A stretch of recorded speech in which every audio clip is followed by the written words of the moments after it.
you say, Foley? We stole a helicopter!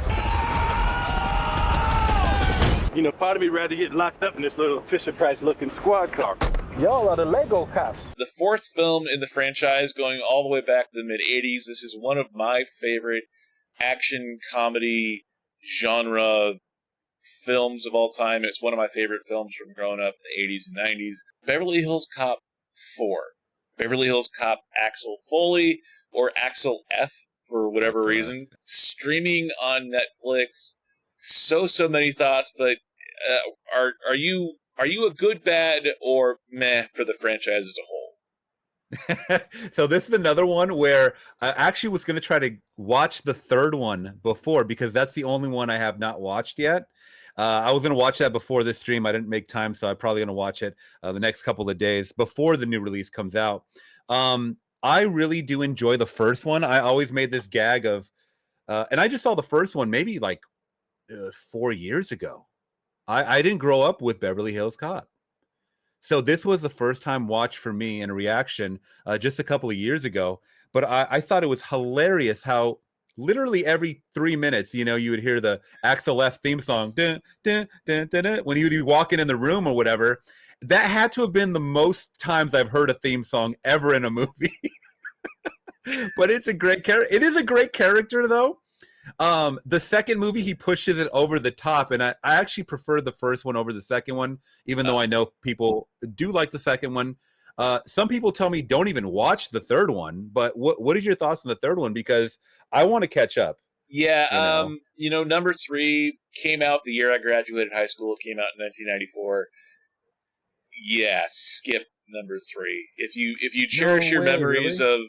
Yeah, Beverly Hills Cop 1, Beverly Hills Cop 2 are brilliant, and they are products of the 80s, and they exemplify everything great about 80s filmmaking. Beverly Hills Cop 3 tried to be more of an action film than a comedy, and it kind of came at a point where Eddie Murphy was trying to take himself more seriously and be the cool guy, Eddie Murphy. And Eddie Murphy's cool. I love him, but Eddie Murphy at his best is Coming to America. It's Beverly Hills Cop. It's 48 Hours.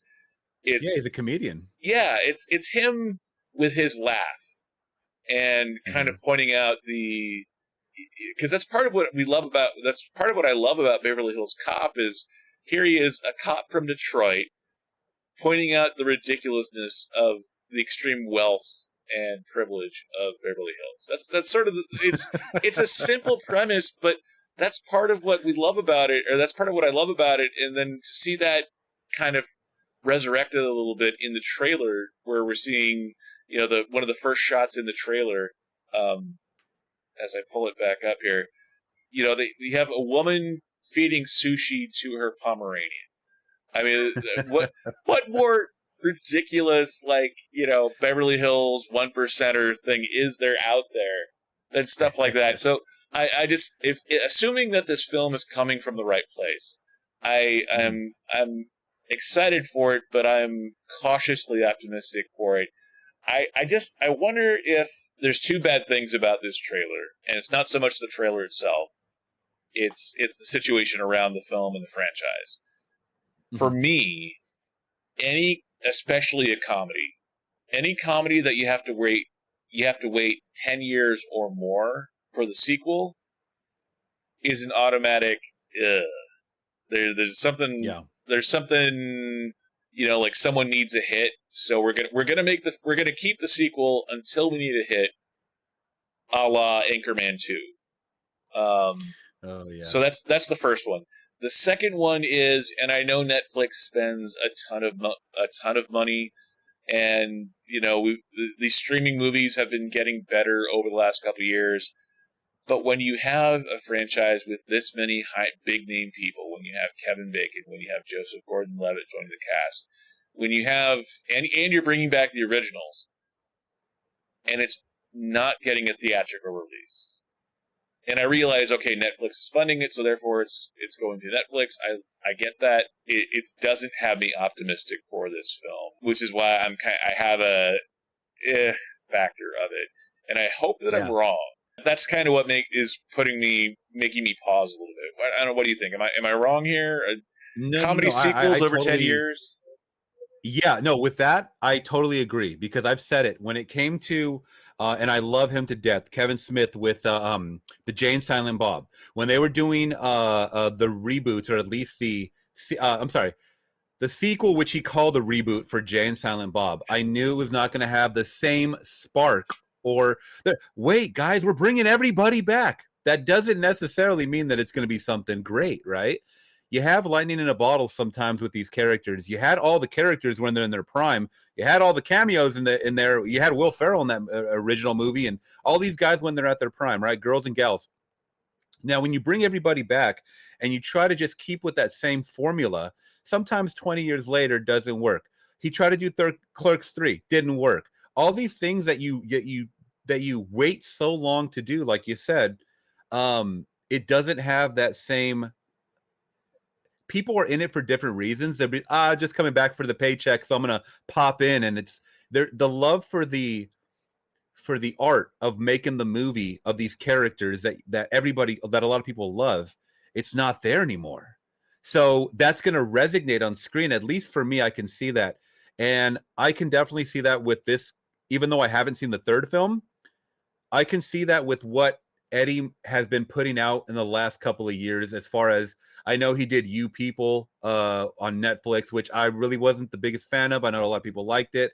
I thought his character was funny and and very serious, and I could see someone like that in real life. It's very hard to kind of pull off a movie like that in 2024, and I know it's kind of ridiculous to say because I really love the Bad Boys franchise, and that had such a huge time gap between the second and this third one that we got in 2020. And I felt like the fourth one even held up. I don't know your thoughts on the fourth one, but I thought the fourth one was pretty good as well. So, I love Bad Boys 1 and 2. I hated Bad Boys 3. I've not seen Bad Boys 4 yet. Not because I'm avoiding it, but it just, to me, it didn't look that great. And the fact that they brought back the director from Bad Boys 3 was a major, for me. Because Bad Boys 3 it was the epitome of what not to do with a long-running franchise. Kevin Smith, I love Kevin Smith. He's not infallible. I didn't like Clerks 2. I love Clerks 3. What? Because I love Clerks 2. I love how he was able to bring in the life imitating art imitating life factor of it, of Kevin Smith having a heart attack and being able to bring that into a storyline where Dante and Randall are getting older. So I love that, and I love that. To me, that was the exception that proves the rule. As to waiting 10 years for a comedy sequel, I think it's a good rule. But to me, Clerks 3 was the film that is the exception that proves the rule. I'm someone with Kevin Smith that I go back to watching Clerks in theaters in high school. So I'm a Clerks fan, a Kevin Smith fan all the way back to the original Clerks. Although, but you bring up Jay and Silent Bob reboot. That is one of the very few Kevin Smith movies that I did not see in theaters. I own it on Blu-ray, but I haven't watched it all the way through yet.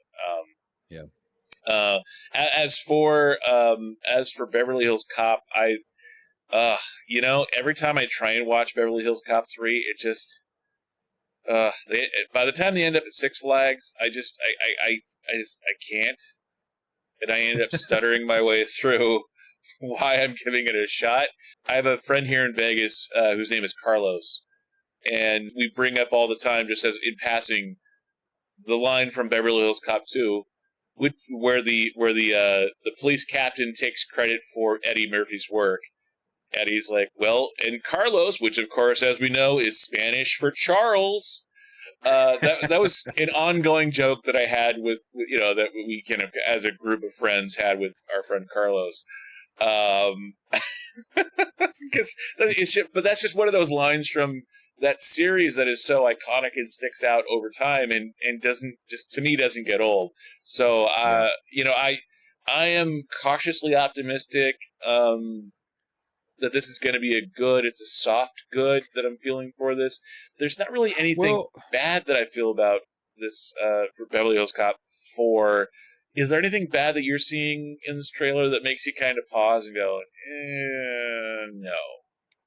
Well, you know what? It's funny that you mentioned in Beverly Hills Cop 3, you said there was a lot of action. It seemed like the trailer, when I watched the Axel F trailer, it did seem like they were trying to push a lot of the action. There's like a lot of helicopter scenes happening, a lot of just things happening in general. You also get was it Joseph Gordon-Levitt in this as well? Oh yeah, Joseph Gordon-Levitt. You get Judge Reinhold and John Ashton in here as well, and then Kevin Bacon.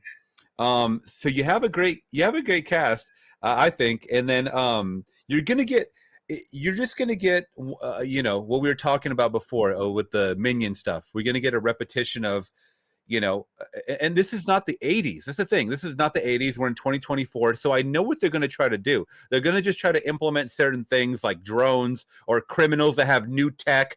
It's going to somehow blend the lines or blur the lines a little bit of a Bad Boys movie. Because what else can you do with a franchise from the 80s that can appeal to someone in the 2000s? I mean, 2020s. You know what I mean? You have to grasp onto those things, and that's why I think at Bad Boys, you brought in a new task force to appeal to the younger demographic, and I think that's why they're bringing Joseph Gordon-Levitt in.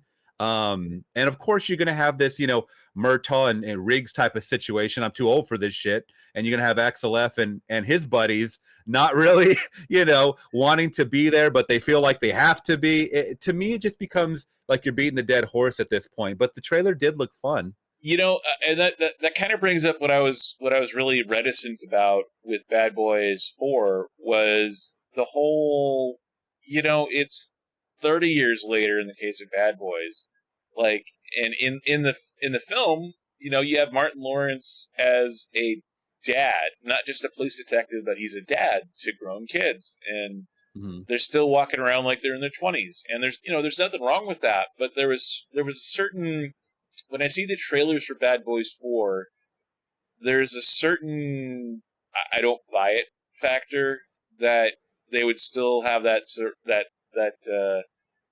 suspended youth sort of thing, that arrested development of emotional maturity. I didn't buy that with that one, and the fact that we're now seeing Axel Foley as a father, it kind of, to me, splits the difference a little bit. So it's not a meh, but because of the trailers for Bad Boys 4, that really sold me on this isn't going to work. I'm kind of wondering if Eddie Murphy as Axel Foley, as a grown man, adult, calling his daughter, would he still be having the same flattening of authority? Would he still have the same laughing at the ridiculousness of... I mean, he still wearing a varsity jacket in this one. Like, what is happening? Yeah. You know, like he's still acting like he's in high school and college, you know? And yeah. So I don't, you know, it kind of works in the trailer, but because of how bad the Bad Boys trailer looked to me, I'm really kind of leaning towards the meh. And when you combine that with the 10-year sequel kind of thing, and combining with the streaming, to me that kind of makes it like almost to the point of meh, but not quite, because I still love Eddie Murphy, I still love Axel Foley, and I still love this franchise. Those first two films, if they can recapture that energy, which I think by bringing back John Ashton, bringing back Judge Reinhold, and to a certain extent bringing back Balki Bartakamus, bringing back Bronson Pinchot, and even Paul Reiser, I think what I'm seeing energy-wise from the trailers it doesn't look like they're just showing it for money. It does look like they could be organic to the characters, which is really all we want with a comedy anyways. Is it speaking a truth that's funny, rather than just someone saying the same joke in a different tone of voice that doesn't fit with where the actor is or where the character is. So to me, this is a soft good for watching it, but it does come with a heavy, it's a potential meh for me. I don't know. How about you? Are you planning to watch this film?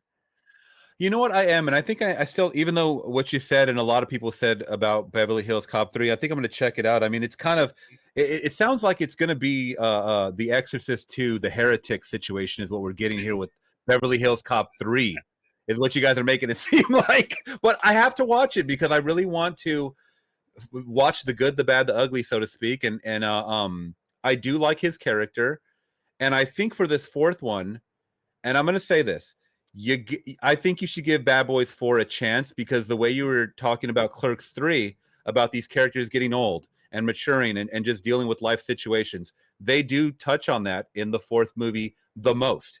And I understand these directors for part 3 and 4, they do almost seem like Michael Bay clones in the fact of that they are trying to up the ante with these wild, shots and all that. And I understand they're paying a little homage, but they're like the newer generation, I believe. I don't know if they're brothers or just friends, but I think they're friends. Yeah. But I do like that style. It is over the top.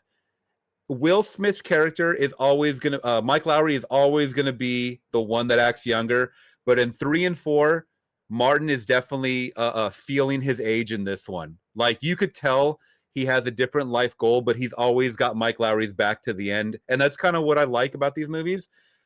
Now, they need to just stop him, though. That's the thing, is that you're going to get a Lethal Weapon 5 situation here.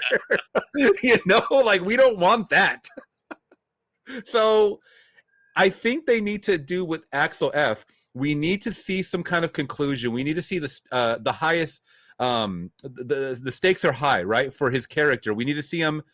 Could he potentially die in this one, or get very, very injured to where he's forced to retire? I just want to see a conclusion for this character, and I think it would be smart if Eddie were to do have a conclusion for this character. But like you said, if the money's there, they're going to keep offering it to him. But Netflix, I'm still meh with Netflix movies either being pretty good or just flat out bad. I mean, they've never really. I'm trying to think of a Netflix movie that over exceeded my expectations, and I can't really think of one offhand, but they're either solid or just not really good. The Adam Project, or the Adam, whatever it was, the one with that's the one with Ryan Reynolds. Yeah, that was actually pretty good. It wasn't great, but it was good. It had a good heart to it. I thought it was good. Yeah, that's the same guy that did Free Guy, right? I forget the director's name. Yeah, Sean Levy. Sean Levy, yeah. So he's done a lot of movies with Ryan Reynolds already, and that was fine. I know it was kind of received right in the middle. Like, a lot of people didn't like it, a lot of people understood it. But yeah, I mean, I think if they have the money to shell out for a decent budget, I'm more of the fan of the practical. So if they want to make it feel like 80s with these characters, yeah, you're gonna get helicopters flying through LA. Cool. Show me some real explosions, man. Like, I'd rather see that than a CGI explosion. I'll tell you that. Yeah, and honestly, too, that was the final good thing for me with this trailer, was that it was watching the couple of trailers for Bad Boys, Back to the Future. I'm thinking back in the back times, Beverly Hills Cop 4. Watching that trailer, I love the fact that we're getting practical, actual helicopters flying through the streets of LA. I mean, I don't think it's. I wonder how they got the insurance to do that. But I was just gonna say, because the mayor of LA for years has been trying to get Hollywood or big studios to film in LA. No one will do it because it's so expensive. Only the Fast and the Furious people will do it. Yeah. That's it. Hopefully the helicopter chase through downtown LA will prove to be a good part for this movie. So to me, I think I am planning eventually on watching this on Netflix. I don't have a Netflix subscription at the moment, so this will be one of those that when I do sign up for Netflix again, I will definitely watch it then. It's getting pricey. Try to do the bundle here and there. But so are you planning to watch Beverly Hills Cop 4? Yes, I will. Yeah, nice. I'll be watching it streaming. Whenever. What is it? 4th of July weekend? Is that when it's coming out? Yeah, July 3rd. That Wednesday it's coming out. So. Okay. So okay. Yeah. So I probably will watch it eventually. So what do you guys think? Does Beverly Hills Cop 4 Axel F look good or bad or just kind of eh? Let me know in the comments section below this video. Are you guys actually planning to watch Beverly Hills Cop Axel F? Let me know in the comments section below there as well. Also, be sure to watch right over here. There's another video that YouTube thinks that you'll like. If it's one of mine, please watch it. If not, that can be the meh also. I've been Dragon Movie Guy. Thank you for watching, and I will see you next time.